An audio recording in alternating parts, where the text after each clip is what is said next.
பூவை ஜெகன்மூர்த்தியை பிடிக்க போலீசார் தீவிர வாகன சோதனையில் ஈடுபட்டு வருவதை தற்போதைய அண்மை செய்தியாக பார்த்துக் கொண்டிருக்கிறோம்.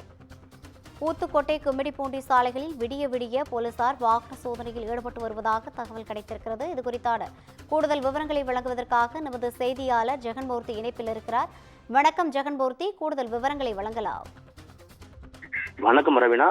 பேரம்பாக்கம் அடுத்த கலாம்பாக்கம் கிராமத்தைச் சேர்ந்த தனுஷ் என்ற இளைஞரும் அதே போல தேனி மாவட்டத்தைச் சேர்ந்த விஜயஸ்ரீ என்ற பெண்ணும் காதலித்து திருமணம் செய்து கொண்டு தலைமறைவாகி இருக்கும் விவகாரத்தில் தனுஷின் தம்பி 17 வயது சிறுவனை கும்பல் ஒன்று ஏடிஜிபி ஒருவரின் காரில் கடத்தி சென்றதாக எழுந்த புகாரின் பேரில் பெண் வீட்டாரின் தரப்பில் தந்தை உட்பட 5 பேரை கைது செய்து விசாரணை செய்ததில் அவர்கள் அளித்த தகவலின் பேரில் புரட்சி பாரத கட்சியின் தலைவரும் கேவிக்குப்பம் தொகுதியின் எம்எல்ஏவுமான பூவை ஜெகன்மூர்த்தியாருக்கு தொடர்பு இருப்பதாக கூறி நேற்று முன்தினம் அவரை கைது செய்வதற்காக 200க்கும் மேற்பட்ட போலீசாருடன் அவரது வீட்டிற்கு சென்றனர்.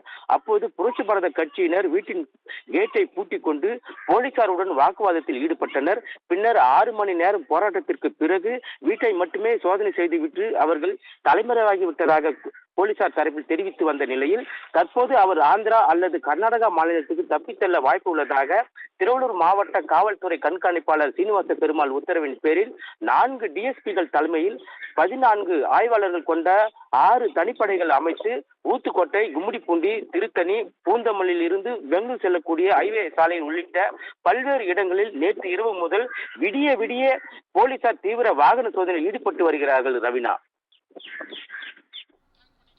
கூடுதல் விவரங்களை வழங்கியமைக்காக நன்றி சுதாகர்.